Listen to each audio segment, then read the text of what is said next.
On this episode of I'm Here Eats Home Cooking, we're going to do a twist on stroganoff. This isn't actually a stroganoff because it's got tomato puree in it, and it's also got capsicum peppers in it, which aren't in a traditional stroganoff. So it's not a stroganoff, but it's near enough, which is what we call it, a near enough. So I'll give you a quick run through the ingredients, which are pork fillets, which we'll cut into medallions. And the vegetables we're going to be using are capsicum peppers, onion, garlic, chestnut mushrooms. The mix will also include paprika, a little dash of Tabasco, some Lee & Perrins Worcestershire sauce, or Worcester sauce as we call it, the famous double act salt and pepper, and it's all going to be flambéed in brandy and vodka. The vodka, of course, giving you the Russian element of a stroganoff. Now, with the magic of video, we go abracadabra, shazam. So that's just the pork fillet sliced into medallions, mushrooms just sliced, peppers just sliced long ways on so you can see them nicely, diced onions, garlic cloves peeled, and we're ready to go. Let's start cooking. Okay, we're going to brown off the pork fillet medallions in a very hot pan. If they're not brown, there's no flavour.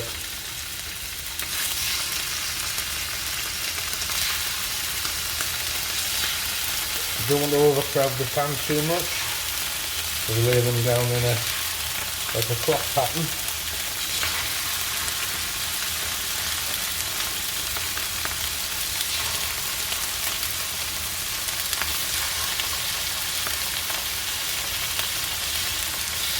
And they need to be on a very high heat. I'm using cold pressed rapeseed oil for this because it's got a very high smoking point.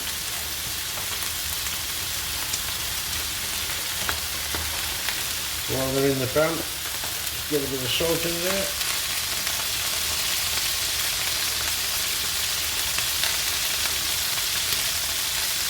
A little bit of pepper.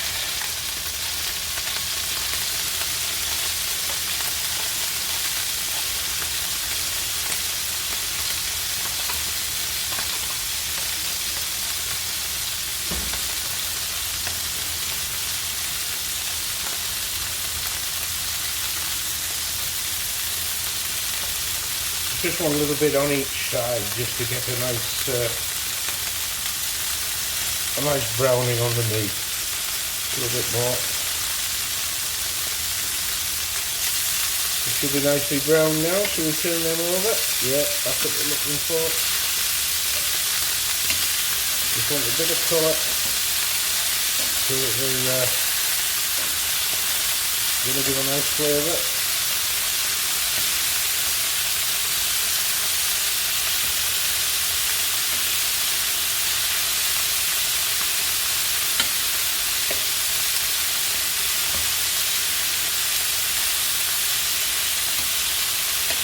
And just do the same on the other side. And once they're nicely browned on the other side, like that, you just take them out of the pan and set them aside in a bowl to rest.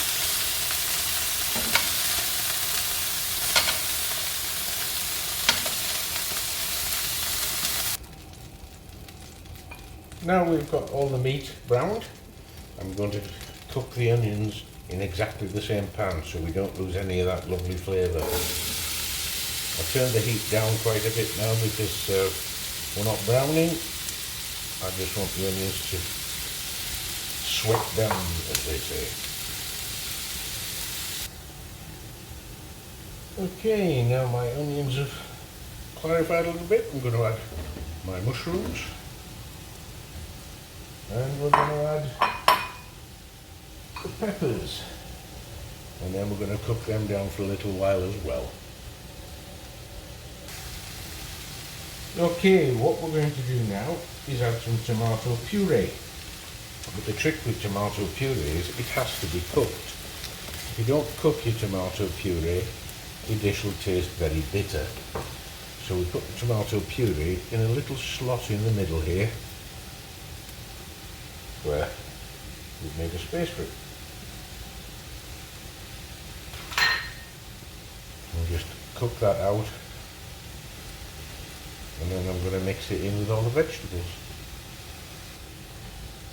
Okay, I'm just going to mix my tomato puree in with my vegetables now. And then we've got them all nicely cooked. We don't want to cook them too much, we don't want it all soggy and horrible. We want a bit of crispness still left in the vegetables. So just mix all that tomato puree in now. And then we can do the next thing.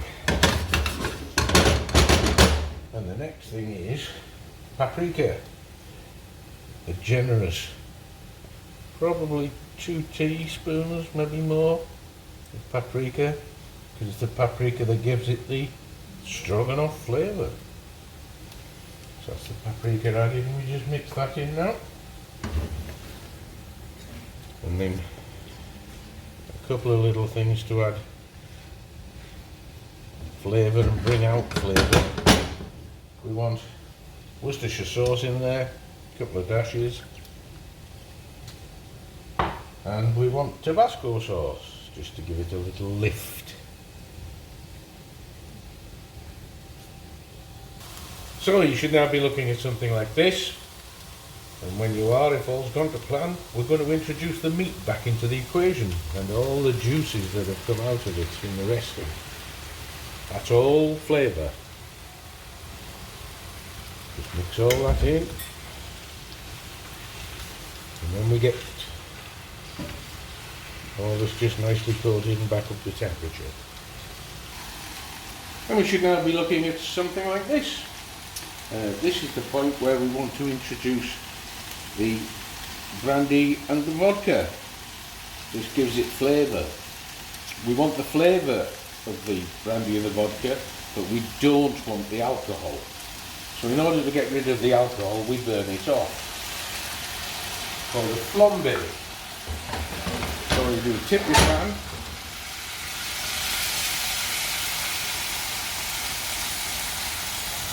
and there she goes. And that's just to burn off the alcohol, so that you don't end up with a very sharp, nasty alcohol flavour.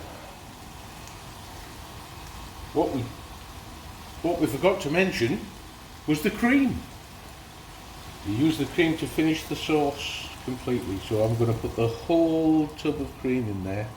So if you're in a low-fat diet situation, or you're on a diet, tough, because the cream is in there now. This is one of the nicest cream sauces ever. Now, just give that a gentle mix in.